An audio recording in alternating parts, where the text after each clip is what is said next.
An entire world is ready for you to start your career teaching the path to wellness. Mastering the science of mindfulness. And the art of coaching. To help clients achieve mental, emotional, and physical betterment of life. Through movement, nutrition, recovery, and regeneration. Because impacting one person impacts a family. Impacting a family impacts a community. And impacting a community impacts the world. Become an NASM certified wellness coach.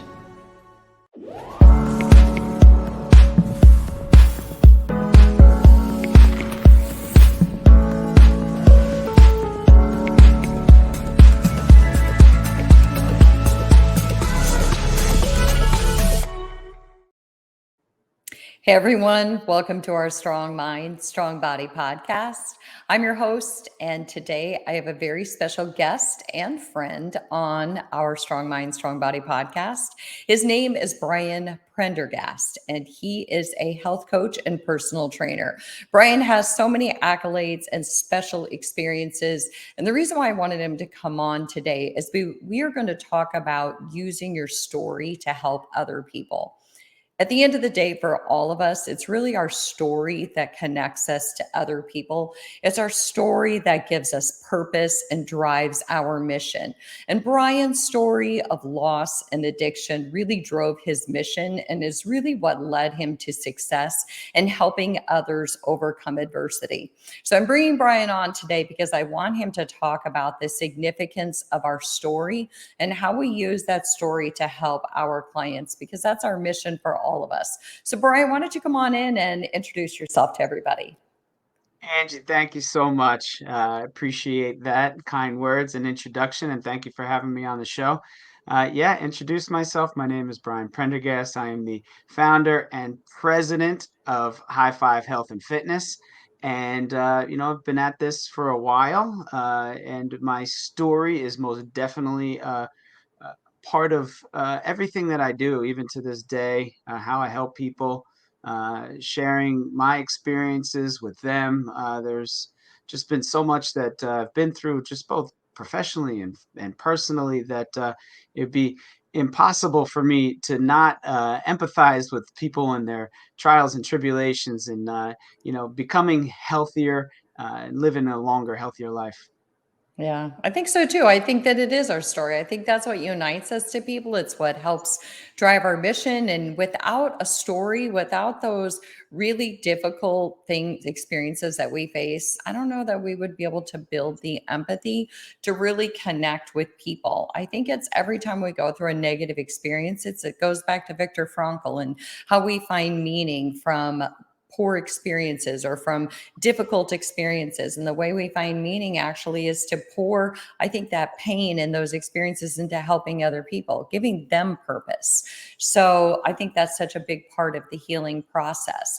But Brian, I have a question for you. So speaking of that, I've read a lot of different books about stories and how to use stories to transform our lives, how to use stories to connect with other people. And I think that before we even get started on how we do that, why don't you just tell us a little bit about your story?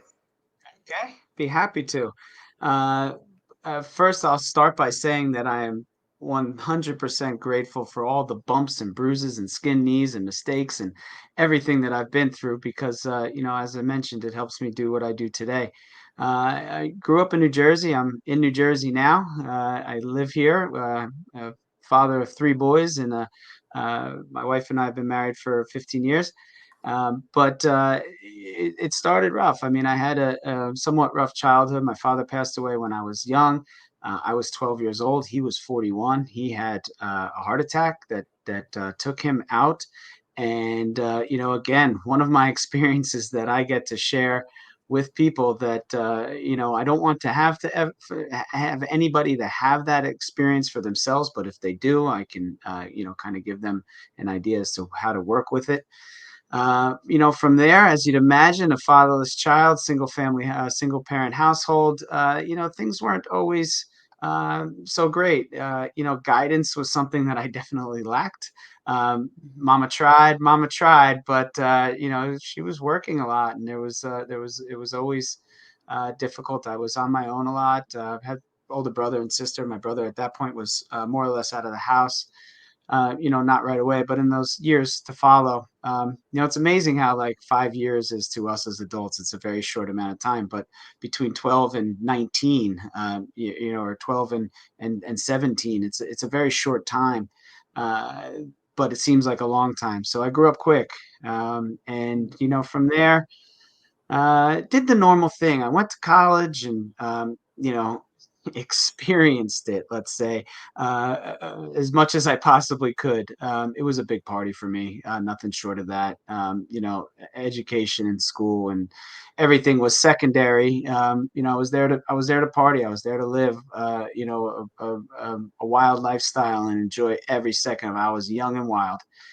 And comes a point where you continue to move forward in a less than positive direction, and the next thing you know, you're the last person at the party. Yeah. Everyone else around you is kind of growing up, and maybe some of the cronies that you had at that time, or the people that you were with, and they're having such a fantastic time with, it seems like just a great time. They're all gone. They're all moving on. They have careers. They have families. They have all these things, and I was the last one at the party, and it was my own party. So alcoholism and addiction were part, most definitely a part of my story. And then from there, recovery from alcoholism and addiction, and where that led me, and how I was able to just feel alive again. And God, once that happened, I just wanted to share it. I wanted everybody. I said, this is fantastic, and I just want you to experience how great it feels to feel great.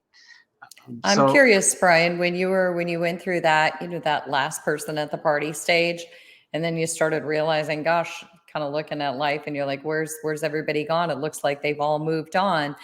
Um, what got you to that point where you kind of woke up one day and said, I am the last person at the party. What am I doing with my life? What happened? yeah, I mean, it was you know, I was either the very best drinker in the world or the worst. I'm not quite sure the answer to that. But there was several setbacks along the way. Failed relationships, financial issues, and none of it was going well. So you kind of come to you understand that life is not going the way that it should, and you can you make decisions there. Do you continue on? Do you take your toothbrush and uh and chuck it away, and go through life as a toothless drunk guy, and remain relatively happy? Aside from the setbacks, there were some great times. I wasn't always a sad sack.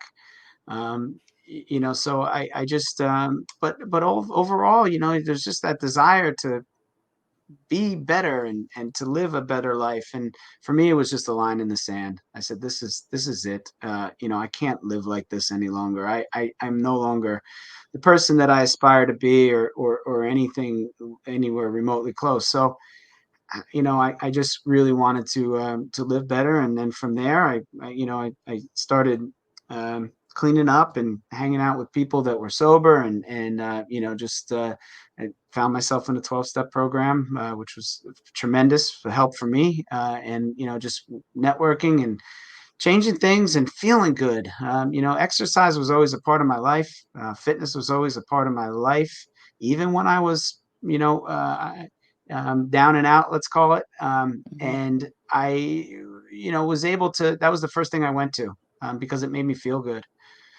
It was me putting the pieces back together, but I was so tired of, sick and tired of being sick and tired, that I just wanted to feel good again. And exercise and movement and running really was my go-to. Running and endurance races and things like that were really what kind of helped me get everything back together. Well, and first of all, I really appreciate you sharing that story because I do. I think it's hard to share those stories. I sit on a number of stories. Some I've shared, some I'm not so sure, right? So we have to come to Absolutely. that point where we're ready to open our heart to other people and decide How will this help other people if I do share this story? But I think, I don't know about you, but I really feel like very few of us walk around in this world without having run into somebody who has experienced addiction, whether it's firsthand or whether it's in their family. And I think the key is that we meet a lot of clients who've either been through the addiction themselves or are dealing with a family member who is dealing with addiction. And it becomes such a big part of their narrative and their personal story, whether they want it to be or not. But I will say one thing that I've definitely learned about addiction, and that is that a person has to hit rock bottom. And then from there, they're either going to decide they need to get better or they're not. But no matter what all the people in there, all of the people in their corner are saying or doing, nothing's really going to move the needle until that person makes that decision. Would you agree? Absolutely. Yeah. And look, it's gonna be different for everybody. You know, my rock bottom, I had a career, I had a job, I was making money, I had two cars, a motorcycle. I was, you know, I was able to, you know, I was just miserable. Yeah. You know, I had all those things, but I had nothing. Uh, and you know, really, absolutely, it's just you know, a matter of people need to experience it. It's going to be different for everybody. Some people are in it and don't know it. You know, again, one of those things I'm grateful for is my rock bottom and where it landed me because, you know, I have friends that weren't able to make it. They didn't live, you know, and that's the reality. And so, you know, the fact that I got to experience rock bottom and I can still look down at it and see where it was and what it, you know, for what it was worth, you know, I'm grateful for that. Sharing my story is not something that I did right away. It's not like I Mhm. was like, all right, I'm sober now, I'm a trainer now, and I'm a health coach, and here's my thing, and you know, like I'm wide open and stuff. You know, it was definitely hard for me to share that part. I didn't know if it would be beneficial for me as you know as a career move, quite Right. frankly, to share that. You know, but once you realize that you know you're my authentic self and who I am is that it Right. was really a game changer for me. And people stopped telling me, "Oh, you don't know what it's like." Yeah, I do. um, I know what weight loss is like coming off of alcoholism. So you know whether it's from alcoholism or not, Yeah. or lack of activity or not. I know what weight Mhm. loss is like. I know what thinking healthily is like as well. You know, it's a major part of what I do with my high five health and fitness, which I'd love to tell you about as well. Yeah. Uh, yeah, Well, and that's, I'm glad you said that because I was actually going to reintroduce you, Brian. So I just want to, for anybody who's just coming in, I just want to reintroduce you and just say that I'm talking to Brian Pendergast, and he is the founder of High Five Health and Fitness. And we're talking about using our story to help others and how our story is really what connects us to other people and really propels our mission. And Brian is talking about his story of loss and addiction and how he has transformed that experience into helping other people overcome adversity.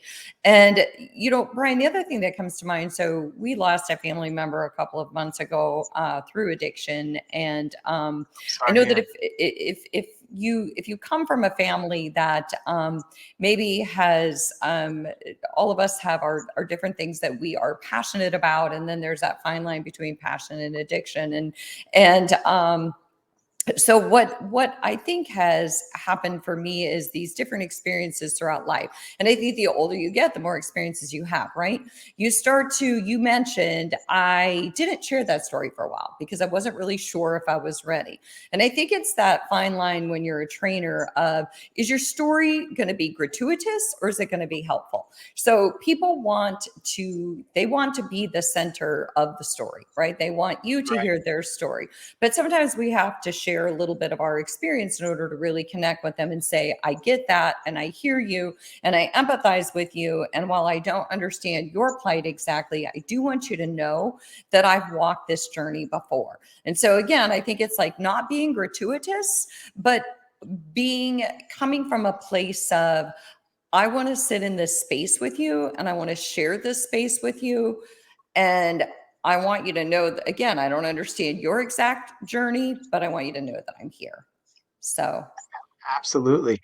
You know, one of the things that I do have to do is hold back with my stories from time to time because chances are, if you're going through something, you know, or you have a story about something, I've had it.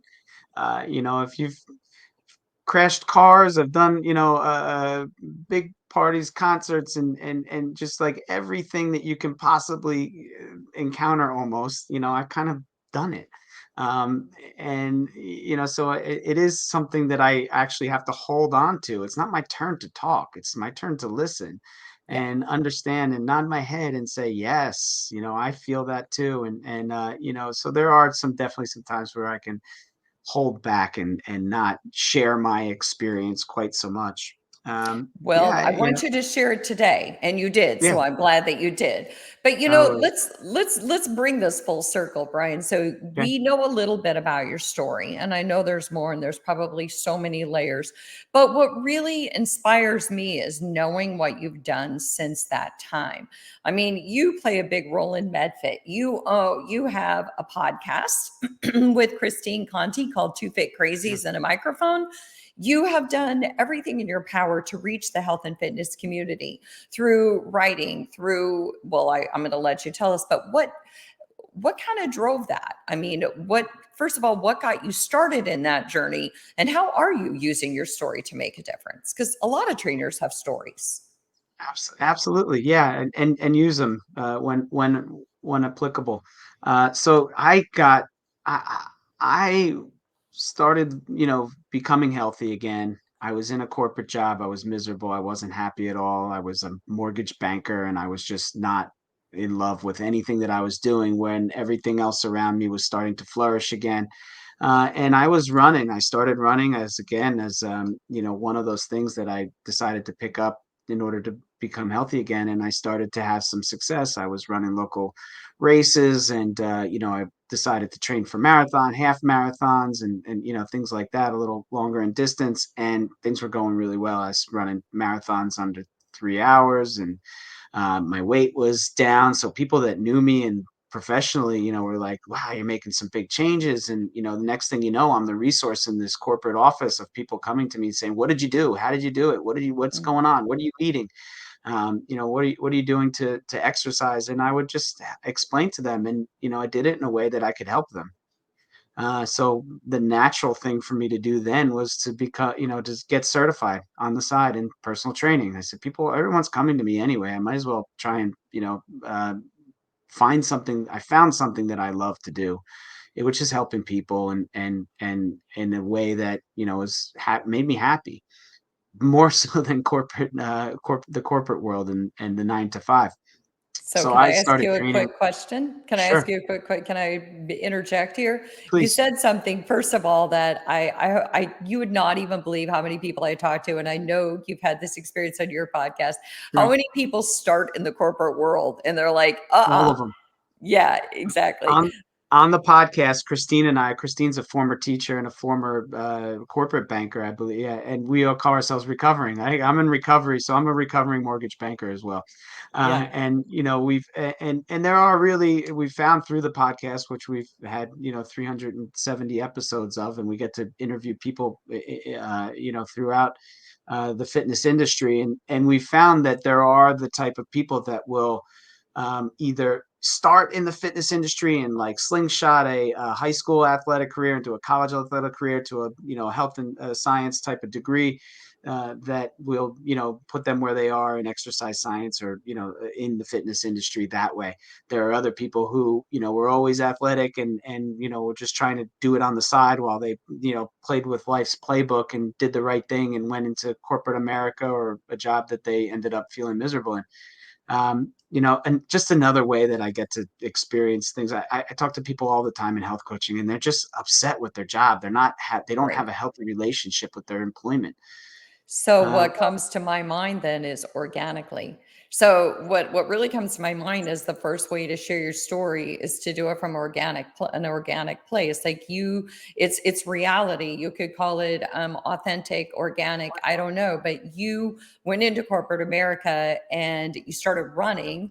That made you feel healthy. People around you started asking, "What are you doing? How are you doing this?" That led you to get certified and say, well, gosh, maybe I can help other people. It was all very organic. And I think that's probably the first step in how our stories can impact other people is it has to come from here. There has to be Absolutely. something here that's driving us to change our lives. And in doing that, we want to share with other people. Like we want to grab a microphone in the center of Central Park and start preaching to everybody out there who will listen. But before I hand you back the mic, first, Brian, I do want to say I want to reintroduce you. I'm talking to Brian Prendergast, and he is the founder of High Five Health and Fitness. And he's talking about how we use our story to help other people, how that is our kind of framework for reaching others. So Brian, let's take off from you're in corporate America, you start running, everybody starts asking you what you did. I'm assuming you ditched out of corporate America. Now what? Eventually, yes, I did. I made sure that I got it to a point where I didn't have to take a gigantic leap. Everyone wants to take the leap. I'm going to take the leap. I didn't take the leap. I got that boat close enough to the dock that I can just step right off of it. Uh, I made sure that I had the credentials in place. I became a certified health coach as well. I was always a certified uh, USA track and field level one coach. So I was working with runners. I was helping other people, both in and out of the gym. I was working on both mind and body between health coaching and a little nutrition. I think that nutrition's a big part of it. So I was able to, just move it forward. And the first thing I did was I founded High Five Health and Fitness. I had a vision for what I wanted it to be. I wanted to work with in corporate settings because that's what I was doing. That's where I started. That's where I was helping. I always took gym hours and I always worked in the gym, and I love group fitness. I love leading classes. I love people, seeing them nice and sweaty at the end of an hour and thanking me for it. That was always a great thing. But I wanted to help people in corporate settings for a couple of reasons. One, I mean, like I said, it was where I was coming from, but my whole goal is to take as many people as I can at one time and make them healthier, right? One on one is great, but I just see a bigger thing. If I can take a large group of people and make them healthier, well, then they're going to go around in their lives and make their people around them a little bit healthier. And eventually, we have that ripple effect of, just affecting the masses. And, I was able to speak to people. I knew what HR was all about. I was able to, um, you know, put together a proper package and, those things. So that's kind of where I started and, and built off of there. Had some cool packages, like I can train like your whole company to run the local 5K, and it was great branding and great, Okay. and it was entry level. You can walk it, you can run it. And I kind of was making packages for companies, and they could have access to me via email. And it was just great. We just kind of created energy that wasn't really seen. Another thing that I did, which I thought was really cool, was I didn't do it to show them return on investment for their insurance costs or anything, which is the way everybody was attacking it. Everyone was like, "We're Right. going to show you how your company can save money through wellness programs." And I said, "No, you do this because you're the boss and this is your family and you love them. Uh, You do this way because you want these people to be healthier, not because it saves you money. I mean, yeah, you'll reduce absenteeism and maybe get somebody to quit taking smoking breaks and all those things. But no, you do it because you love them and you want them to be healthier." And and people took to it. Other people didn't, right? But those were the wrong clients anyway. The people that were doing it for money, it wasn't really going to work. It was about creating a family and an environment where the energy of it was, it was things that I didn't have really in my corporate experience. And I mhm. said, you know what? You love them and you want them to enjoy working here. Imagine that. They love what they do and they have all these people that look out for them. And That's something else you just said. You kind of niched in on what isn't working. There's a lot of things that are, but what's missing for people? What's the missing link? What do they need more of?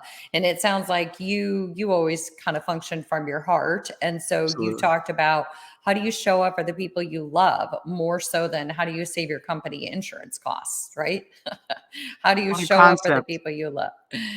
What a What's it? concept. Yeah. Yeah. And, it's fear or love, or is it a management aspect of where fear rules, or is it love? And which company would you rather work for? Are you trying to attract good hard workers, people that, have a desire to be there? So that was just kind of like the foundation for everything.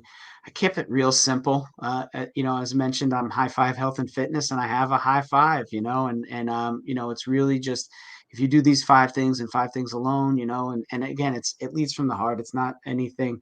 You brought up something earlier that I do things from the heart. It wasn't anything where I said, I'm going to now do this and, I'm going to move this business career into this successful mode. It's like, no, I got to go find myself in this process and give people what I know I want. If I want it, there's a good chance that other people want it too. Mm. If people enjoy this experience, is it like a yeah or a meh? I want the yeah. I want the yeah all the way through in life. I've already had the meh, and it's nothing that I desire anymore. So, it's about saying yes. It's about giving myself the permission to kind of do some of these things from my standpoint of you know, from a business direction, and kind of going for it, providing the energy that I think that people enjoy rather than not. So we work with the high five. It's move well, it's eat well, it's think well, right? Thinking is a very Mhm. important part, as you know. It is R well, and R, no one gets that one because it's rest, recover, reboot, rejuvenate, relax, Uh-huh. all those things. That's the R well. And then the last one is connect well. So those are my high five. If we can connect well, and again within the corporate setting or even in any setting in your gym, I've since kind of broken off from some of the corporate stuff, especially after COVID, because that was difficult for me as a business owner. Right. uh, I do most everything virtually anyway, but for some reason, I guess finances, a lot of the companies were tightening up, and they didn't really Right. want to. That was one of the first things to go. They were more worried that people were going to work from home and how they were going to do it. So, Right. but we see that. So connection is huge.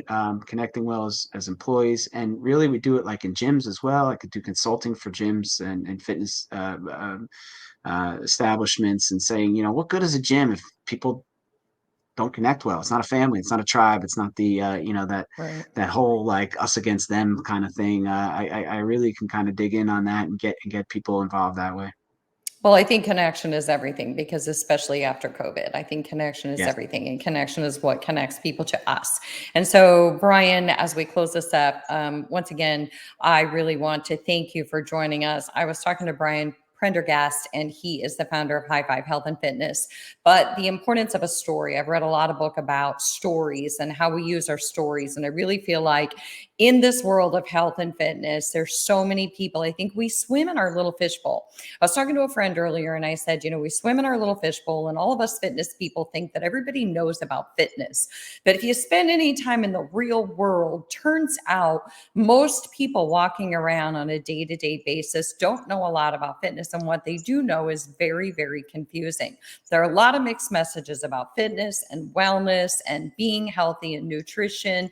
And I think that that's why a story is powerful, because you mentioned, we talked about authenticity, connecting with people through an authentic space. And then how do we use our experiences to help other people? And then one thing you said at the end was also the idea is that it has to be where we have to believe in it. We have to want it. If it's something I want, I'm going to find people who want it too. And then it's going to come from a much more authentic place instead of, hey, I see this topic's trending, I'm going to go sell that. So before we go, Brian, is there any last thing that you want to say? Because I really appreciate you. I appreciate your genuine approach. I love what you do. I was a guest on your podcast and had a great talk with you. So anything you want to say in closing? No, I just, one of the things that I just really wanted to hit on really quickly before we left is that well part of my high five is, move well and eat well and think well and are well and connect well. And the operative word there is well. It doesn't have to be all in. It doesn't have to be, it's like, it's more or less that one day at a time concept, where Right. just get a little bit better. You don't have to eat, to perfection. You don't have to move to perfection. You don't have to move. You just have to do it well. Mhm. And a little bit goes a long way. And take that and don't beat yourself over the head with health and fitness. It's a one-way street to quitting. So just Mhm. get a little bit better. Yeah. And the same with your clients, because what's well to me today could be different tomorrow. Depends on what's going on in Absolutely. my life. And I think we have to hold that space for our clients and say, different days they come in strong differently, not just physically, but emotionally. So we have to meet them where they're at and help them do the best they can. So thank you again, Brian, for coming on. Thanks for all you do in the fitness space. I think you've made a huge contribution. And thanks to our AFA and NASM audience. We'll see you next week.